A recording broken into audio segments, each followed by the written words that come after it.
我们能在总书记旁边，我个人感觉到党中央对国防科技工业、对科技人员一个最大的褒奖。从28岁进入航天系统工作，栾恩杰就生出了一个强烈的愿望：终有一天，中国能成为航天强国。他参与过中国第一枚前地导弹巨浪1号的研制，主持过中国第一次国际航天发射任务亚星1号的发射。而当他在58岁被任命为国家航天局局长后，他的思绪就转向了遥远的深空，那些中国人还未曾到达的星辰之间。我们国家航天局的局徽是那个时候搞的，两旁是地球，同时有2个麦穗，你可以数数，那个麦穗是21片，我们是指的中国航天走向21世纪，要走出3个宇宙速度，走出地球，走出太阳系。All spacecraft systems are functioning normally. The mission going very smoothly. 深空探测堪称人类航天技术的皇冠，之前只有美国、苏联、日本、欧空局等少数国家和机构实现过。中国航天能担此重任吗？肇始于1956年的中国航天事业，起初一片空白。跳滑！仅仅10多年后，中国就成功发射了第一颗人造地球卫星东方红1号，为中国航天树立起第一个里程碑。又经过30多年的发展，杨利伟搭乘神舟5号飞船成功往返太空，中国航天立下第2个里程碑。当技术前进的步伐越走越快，人们把目光投向了最近的地外天体，地球唯一的卫星——月球。月球，人类最熟悉的伴侣，却仍然有着太多没有解开的谜团。它形成于何时？是怎么形成的？人类要探索宇宙的奥秘，月球是第一站。探月将成为中国航天前行途中必经的第3座里程碑。我们到月亮上去，虽然具备了能去的能力，但是离真去，我们还有很多路程好走。从梦想到现实，栾恩杰不是孤军奋战，他找到了一位科学家，一位航天工程师，来完成共同的夙愿。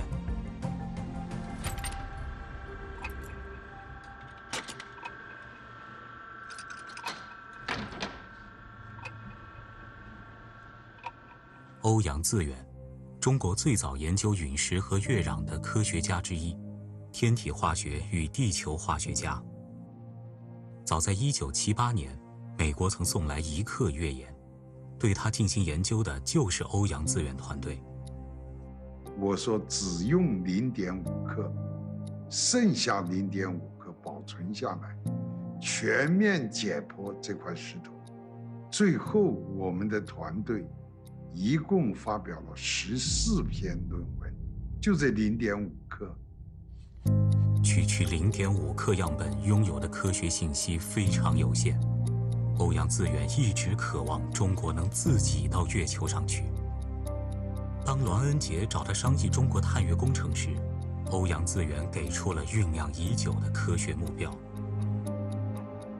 你做一张月亮的地图，你得做吧，因为我去得晚，我一定比前人做得好。第二，我总有几样东西别人没做过，而且是有重大的意义。降落在这里头，目的就是找到更老的月球的记录。有了科学目标，怎么实现？这是航天工程师的职责。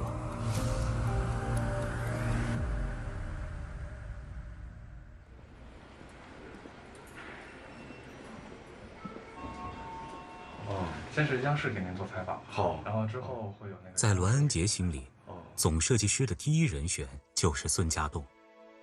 孙家栋，两弹一星功勋奖章、共和国勋章获得者，从东方红1号到北斗1号，中国航天史上很多个第一都和他相关。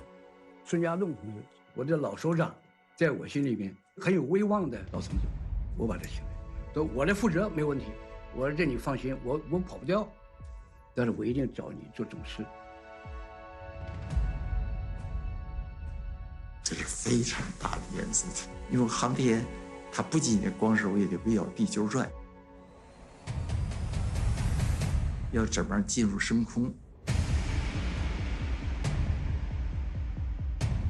90年代左右，中国航天已经有了一定的基础，那么必然的第一步要走向月球。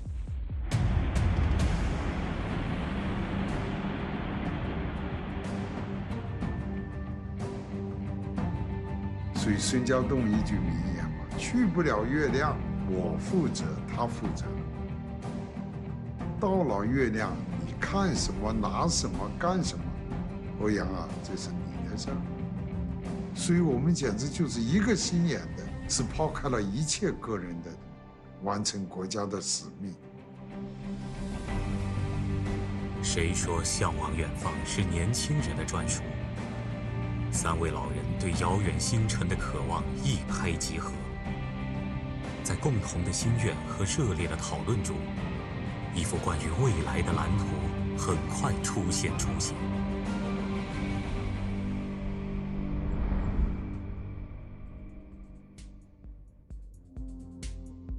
分3步走，叫绕月探测、落月探测、取样返回。给阮恩杰汇报了，他说欧阳不行，太长了，再简单一点。第一叫绕，第二叫落，第3叫回。绕、落、回3个字，串起了中国航天一段新的征途。2004年，中国探月工程正式立项，命名为嫦娥工程。从此，古老的传说在航天时代开始一步步走进现实。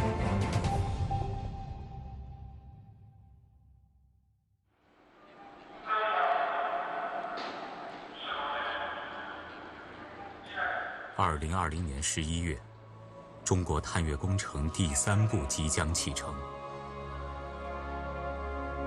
嫦娥5号探测器已封装在整流罩中，和火箭合体。合体后的长征5号火箭身形高大，能把8吨多重的探测器送往月球。对今天的中国航天来说，从地球前往月球40万千米的距离已经不是难题，但仅仅在10多年前，当嫦娥1号起步时，却是一段中国人从未走过的超长距离。而比抵达更困难的是怎么绕起来，让嫦娥1号变成月球的小卫星。这个看见很简单，世界上所有的国家第一步做的时候都没做成，因为你自己也得刹车减速，这个时间做的不同步的时候就飞过月球了，飞过月球了就越飞越远，越飞越远，就到深空去了。第二呢，有的时候你瞄的太准了，对着月球一直就奔着月球去了，就撞到月球上去了。当时在估算的时候，针对40万公里距离的话，那我们这个误差算起来要100多公里这个误差。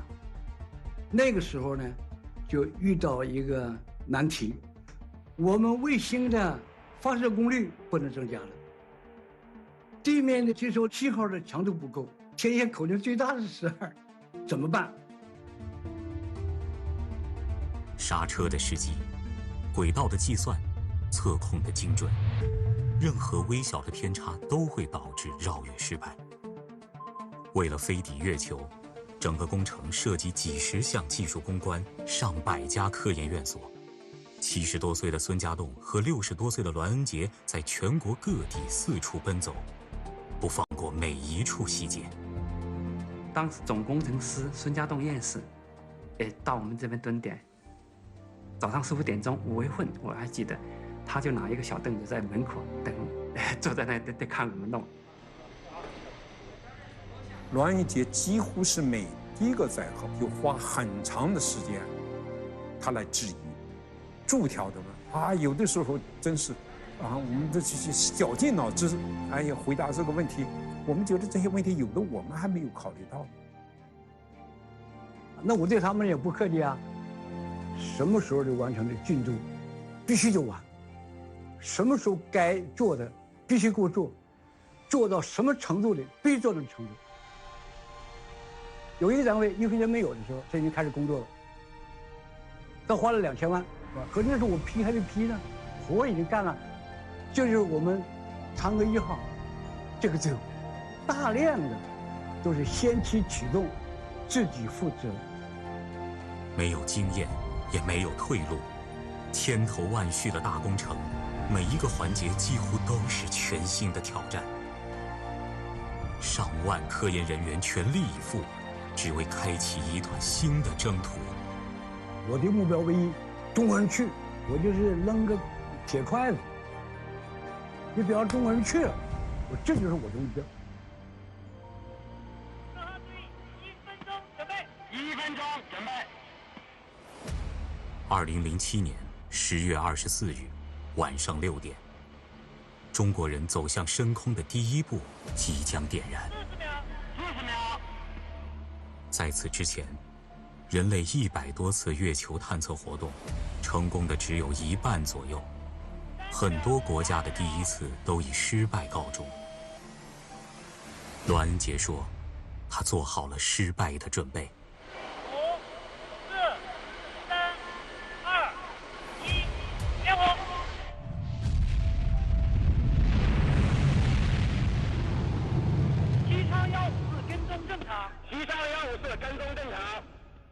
为了稳妥起见，嫦娥1号在地月之间通过10次变轨，以甩链球的方式奔向月球轨道。飞行时间长达13天18个小时。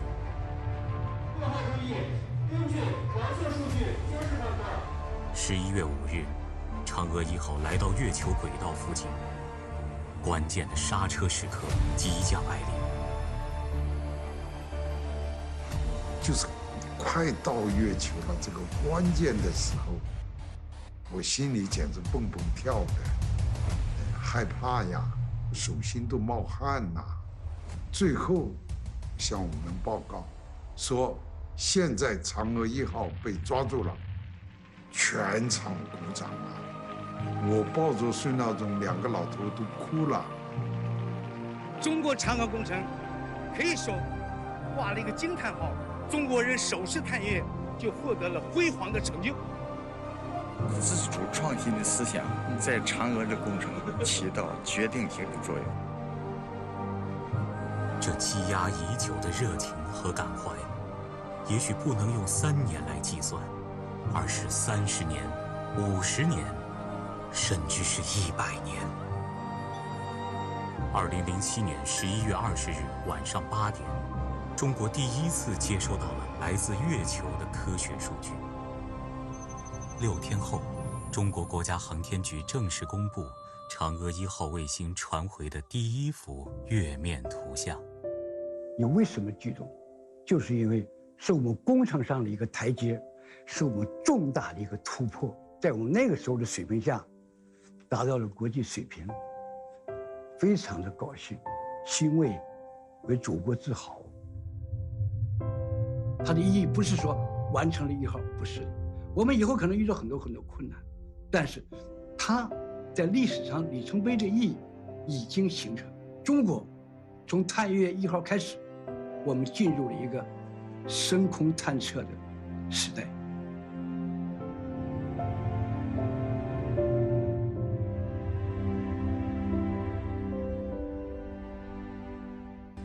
好，收到。 下面准备进行24度氧全自动加速项目。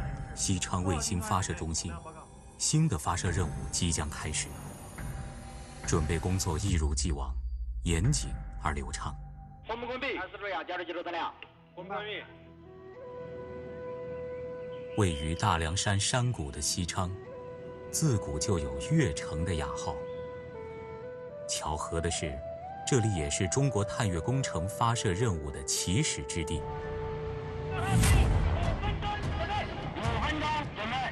在太空探索的征途上，中国航天的步伐始终坚定而迅速。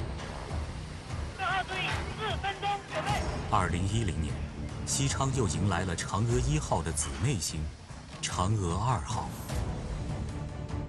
这次发射主要目标是为中国探月工程第2步落月做先锋，验证部分技术，并把着陆点的情形看得更清楚。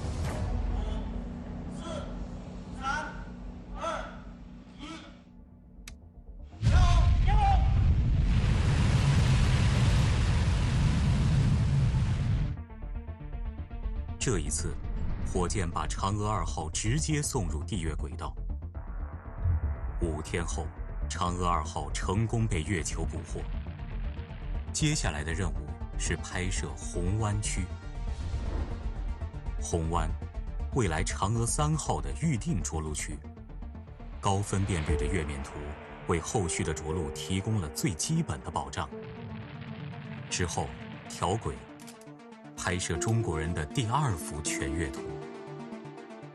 嫦娥1号的全月图呢是分辨率120米，嫦娥2号全月图分辨率是7米，大概比嫦娥1号提高了20倍。这是迄今为止全世界分辨率最高的全月图。不过，嫦娥2号的任务还不止这些。这时，担任总设计师的是吴伟仁。嫦娥1号任务结束后，栾恩杰和孙家栋把接力棒交给了年轻一代的航天人，中国探月工程第2步的重任由他们承担。其实那个时候我是犹豫了很长时间，不太愿意接受这项工作。孙家栋还有栾恩杰他们2位老总把1号做得非常成功，在国际上影响也很大。让我们来接这个工作，很可能面临很大的压力。我犹豫了好几个月。那么最后呢，像我们这一代人啊，这点觉悟还是有的，听从党的安排，服从国家的需要，所以最后呢，还是愉快地接受了这项任务。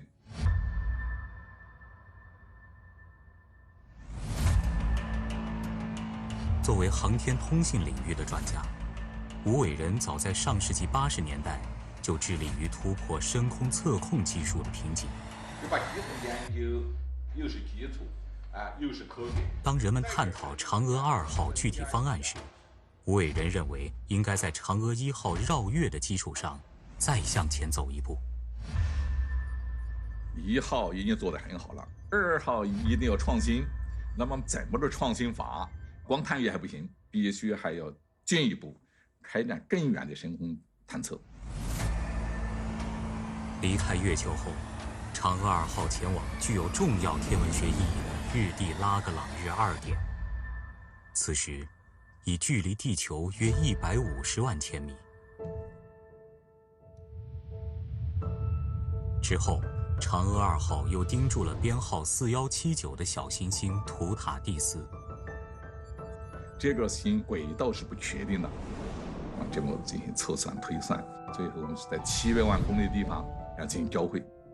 离地球700万公里的地方，那还是很难的。700万千米，接近地月距离的18倍。当时中国的航天器还从来没有到过这么远的深空。这是一个前所未有的挑战，涉及复杂的轨道计算和先进的深空测控技术，关系着中国航天未来能否走出地月系，去往更遥远的深空。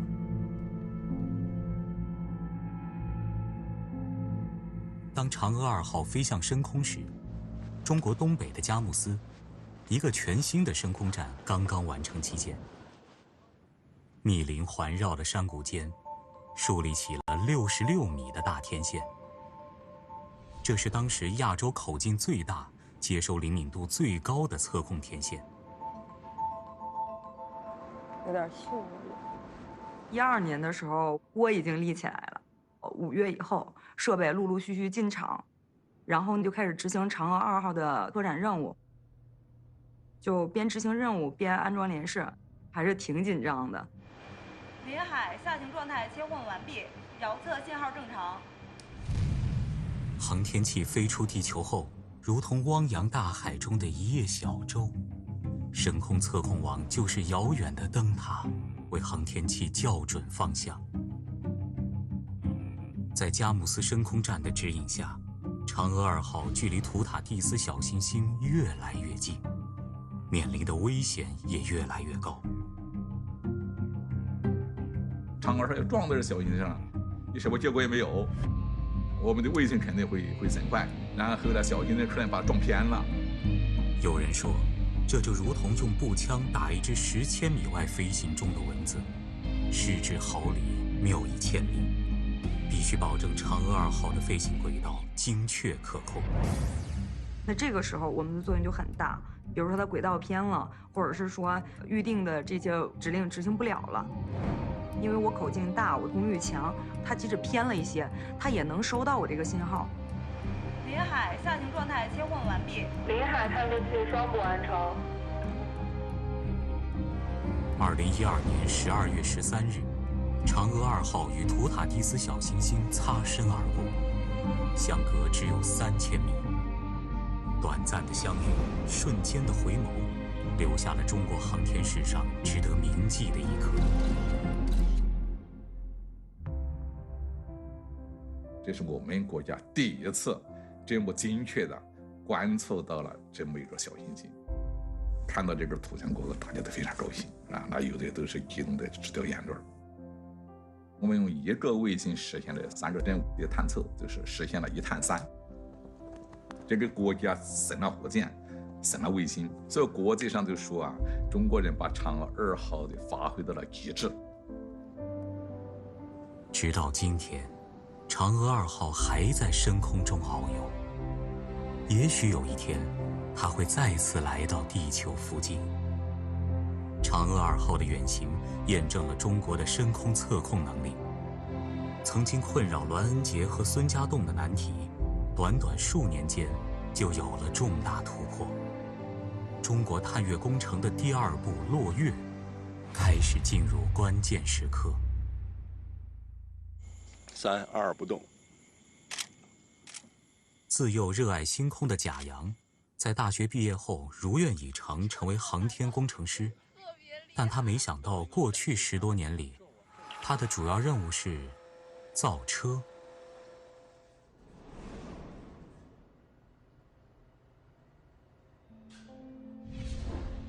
嫦娥3号任务是中国探月工程的第2步，但第2步并非第1步的简单延续，而是一次巨大的跨越。不仅要在地外天体降落，还要展开巡视和科学考察，在中国航天史上都是第1次。其中涉及诸多全新技术，不少项目要从零开始研制。刚开始接这个事情的话，对我来说也是一片空白。先是做调研，包括调研苏联的U9车、美国的火星车，甚至呢装甲车辆、坦克，甚至还包括农用的拖拉机，在里面寻找相关的技术。贾洋团队面对的第1个难题，月球车的轮子。由于月球环境与地球大不相同，看起来一样的细沙，差异却很大。地球上的沙子经过风蚀作用，形态圆润，而没有空气的月球自然也不会刮风，所以沙子是尖利的，一般的轮子走不了多久就会被磨坏。为了克服这个难题，贾洋团队尝试了很多种方案，论证了有3年多，跟着我们做了大量的地面实验，证明到底一个车轮什么样的一个形式最好，能够提供最强的一个驱动力。我们设计的类似于像纱窗一样的布朗颗粒，我们是允许它通过这个网穿过来，这样重量比较轻，而且还有一定的这个弹性。麻雀虽小，五脏俱全。一辆月球车涉及7、8个分系统，要一一攻关。而组接到一起后，整体性能是否达标，又是一个考验。必须到更真实和严酷的环境中去检测，要找一个像月球一样干旱荒凉的地方，建立外场试验基地。外场试验选址我们大概走了2万公里，西北的沙漠我们应该说都去过了，包括无人区。最后我们把这个目光聚焦在就是敦煌西北的一个库木塔格沙漠。荒无人烟的沙漠中搭建起了一排简易房，设备也很快就位。每个枯燥的白天，让月球车在沙石上一遍遍行走。当发生故障，就是优化设计的时机。在离我们试验场大概有10公里的地方，发现狼的脚印。为了安全，就是在试验场的4个角放了4面红旗，就是规定试验队员只要是看不到红旗，必须立即返回。应该说是个难忘的回忆。车走起来，其实就跟孩子长大了相似。从孕育到诞生，所有的尽心竭力，都是为了应对征途之上未知的艰险。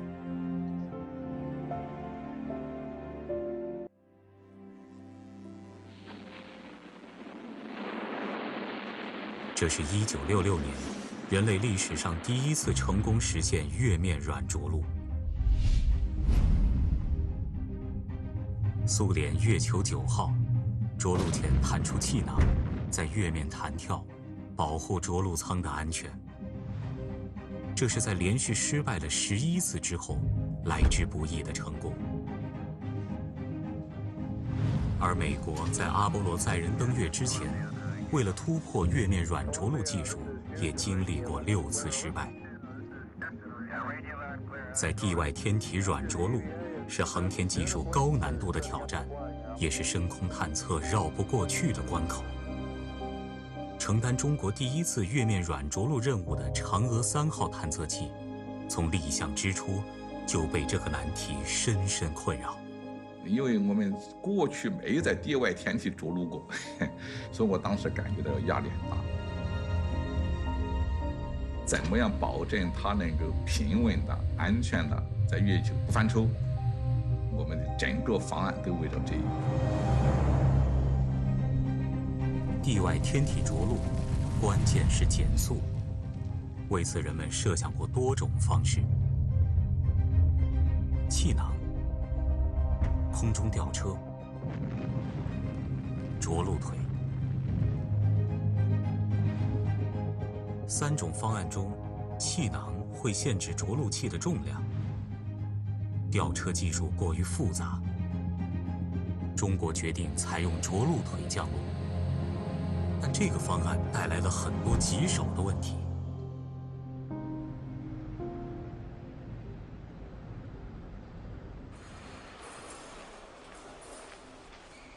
2006年，西安的蓝晓辉接到通知，嫦娥3号的一项关键技术由他负责攻关。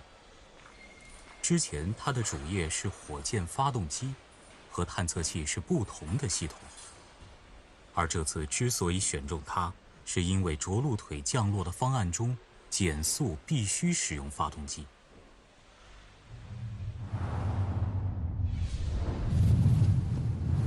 在地球上着陆，可以用降落伞减缓速度，但月球上没有空气，只能靠发动机反推来实现平稳的降速。这中间这个核心的问题，要保证我们动力系统是可以变化的，所以就一定要有可变推力的发动机。那就像咱们开车一样，就是我的速度可以根据我的需要，随时的就有减档加档。可以在7500牛到1500牛这个范围内呢，每个推力的那个量级下，连续变推力的工作。变推力发动机成为确保软着陆的第1道关键技术，但当时中国没有现成的变推力发动机。当时呢，上上下下对这个心里一点底都没有。先搞攻关，给你2年时间，你能不能搞出来？搞出来就能上型号。如果搞不出来，那就基本这条路就走不通了。这个孔和这个孔的这个距离够不够，很有可能要把它这2年时间，蓝晓辉团队从零开始，摸索钻研，反复试错，接连突破了变推力发动机的若干关键技术，嫦娥3号的落月难题看到了希望。但发动机研制设计只是第一步，更关键的是要通过不断试车，发现设计中的问题。实际飞行工作的时候，周围是真空，所以呢，必须要创造一种模拟真空的实验条件，就是把发动机装到真空舱里头，进行长程的考核。但现有的真空试车台都不符合要求，怎么办？只能新建一个。2009年，秦岭脚下的一处工地，日夜不停。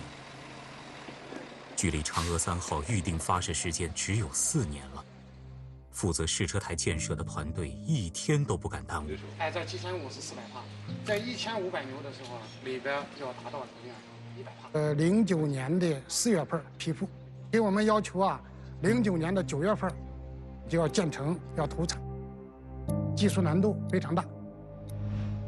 尽管不知道行还不行，但是干起来的时候我们肯定行，信心满满。9月份我们没做到，但是09年的10月18号，考台试车取得成功，6个月多一点吧。常规需要1-2年才能建成的高规格试车台，半年就投产使用。不可思议的速度背后，是责任和使命在驱动。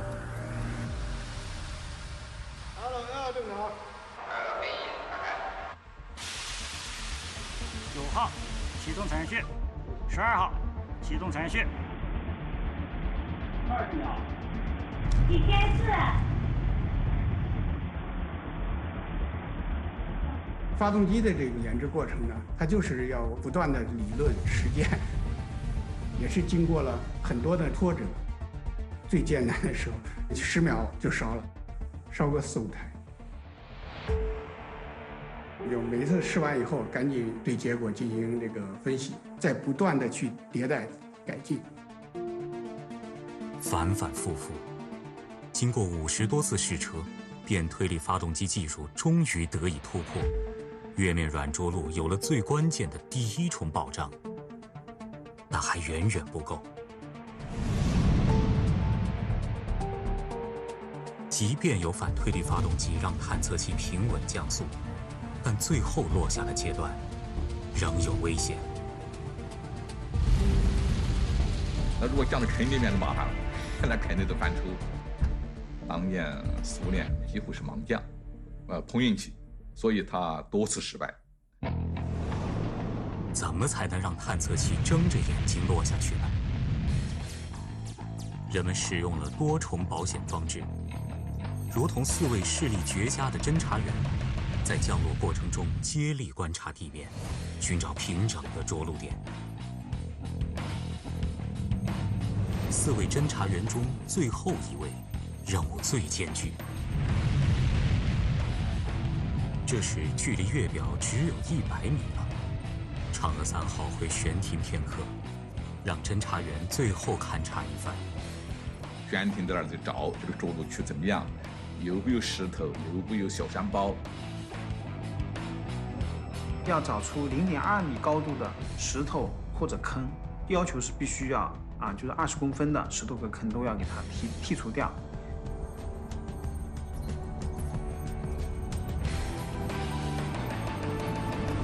那我们这个2位指向机构对应的方位跟俯仰，也就是要对领受任务的殊荣团队来说，研制过程中第1个挑战是最后100米悬停段，时间非常短，只有10秒钟。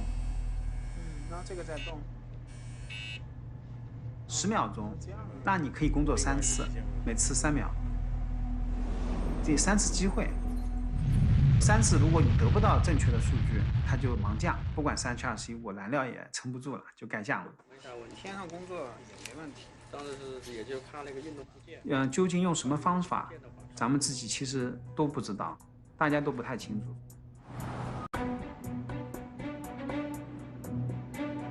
同济大学的这个实验场，大大小小的木板通过不同的高度和角度，模拟从空中看到的地面起伏，用来验证激光成像技术的精确性。有点像相机一样。20.77，8.2937。对，做了大量的实验，就是底下的场景在不停地发生变化，然后再看一下我们是不是真落到安全着陆的那个区域了。但这块大小其实也就是我们一个光斑的20公分那么大小。对，是的。但是地面的静止试验精度再高，也无法应对实际工作时探测器的晃动。就像在颠簸的汽车上拍照，成像效果很差。殊荣团队想到的应对措施就一个字：快。之前我们的方向标定或者是因为我们速度足够快的话，你平台再晃，对我来说就可以忽略不计了。照相机大家知道，在一个高速运动上面要把快门要给它变得非常短，你的手抖都不要紧，我就把时间给它加快。所以我们当时提了一个用16个波束，相当于说16台激光器同时工作，效率就提高了16倍，就会非常的快，能够在250毫秒里面就拍一张3维图。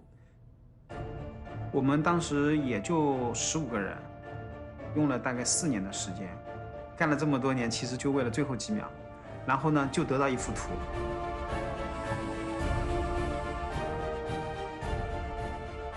4年时间，大大小小上千次试验，3维激光成像技术通过了考核。但人们还是不放心，万一没有拍摄清楚怎么办？还有最后一重保障，着陆腿。我们腿里面还有拉伸材料，拉杆。受力的情况下，它可以自动拉伸，这在我们国家过去没有。最后我们找了一个中科院的研究所，多次实验，不弄了几千根，拿出来过后，最后我们再比对，再比对，这种材料最后研制出来了。嫦娥3号里面集中了国家很多新技术应用、新技术的突破，那是买不来的，也是要不来的。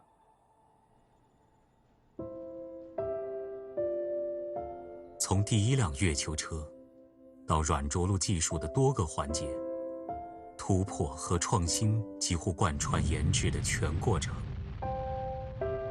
但创新却不是忽然降临的奇迹，而是很多个平凡的日子里，分分秒秒的煎熬，是无数次尝试和失败之后，最终涌现的光亮。正是那些琐碎和纠缠的细节，才成就了岁月辉煌的节点。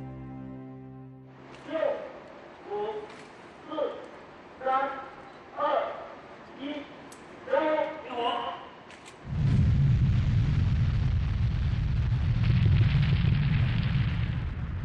发射之后12天，12月14日，人们陆续来到北京航天飞行控制中心，等待嫦娥3号月面软着陆的关键时刻。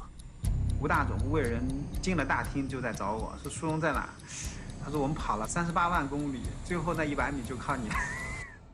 嫦娥3号准备落月时，时速仍高达2000多千米，能否平稳减速，要看7500牛变推力发动机的表现。最紧张忐忑的时候，几百秒的时间，就是觉得很漫长。7500牛发动机开机，新飞转出减速模式，动力下降开始。大约10分钟时间里，变推力发动机表现优异。接下来，探测器进入悬停段。新飞转悬停模式。然后听广播里说，进入着陆悬停段，我们的激光3维成敏感器就开始工作了。其实就过了3秒钟，然后就开始降落了。报告，GC 转避障模式。GC 转避障模式。后来他们说很好，平移了5米，避开了一个巨大的坑，降到了这个安全着陆点。GC 转缓速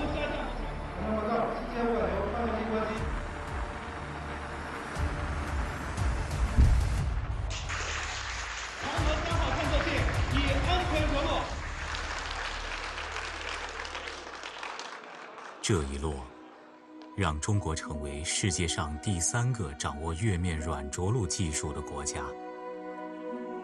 嫦娥3号不仅1次成功，而且结束了人类无人探测器在月球盲降的历史，更开启了中国深空探测新的篇章。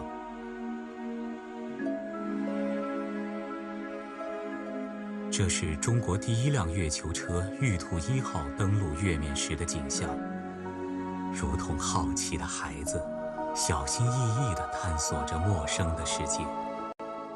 很快，它就传回了图片和其他信息。这是中国第1次近距离获得地外天体的科学数据。但太空探索充满不确定，风险无处不在。2014年2月，工作不到2个月的玉兔1号在月夜休眠后，却没能醒来。当时我们出了故障了，很多人问我醒过来的概率有多大，我没回答，但是自己心里也想，概率不大。贾阳说，那是一段无比灰暗的日子，难道10年的心血就这样付之东流？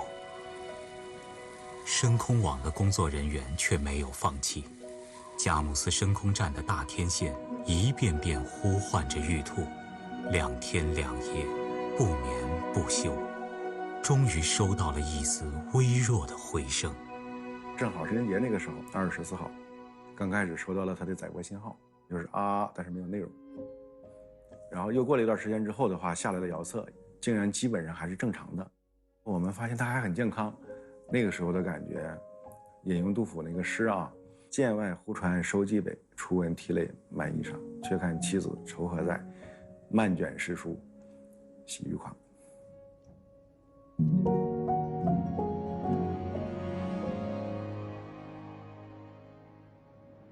那以后很长时间了，我看到月亮，天空晴朗，哎，我就待在那儿，我说，我这有我个东西在转着，看不到，但在我心里。对参与探月工程的人们来说，夜空中曾经熟悉的月亮，已变成一份深刻的牵挂，一种来自心底的温暖。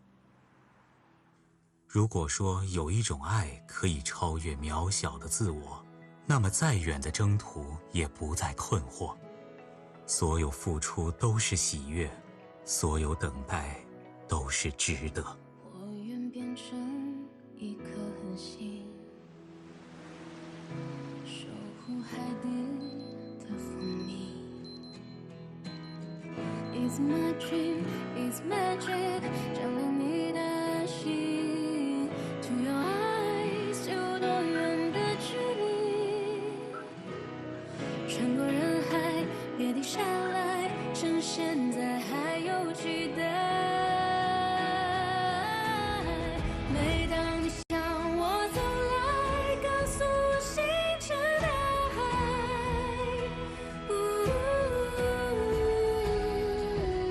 3、2、1，点火！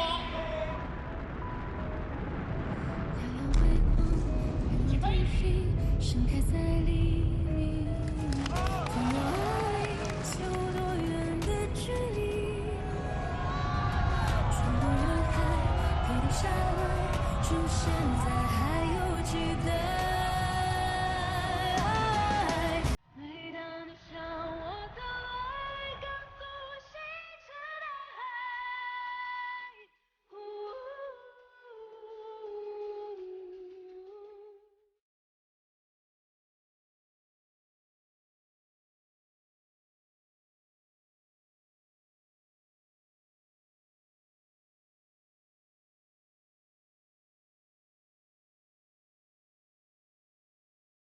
趁现在还有期待，会不会我们的爱像星辰守护大海，不曾离开？我向你奔赴而来，你就是星辰大海。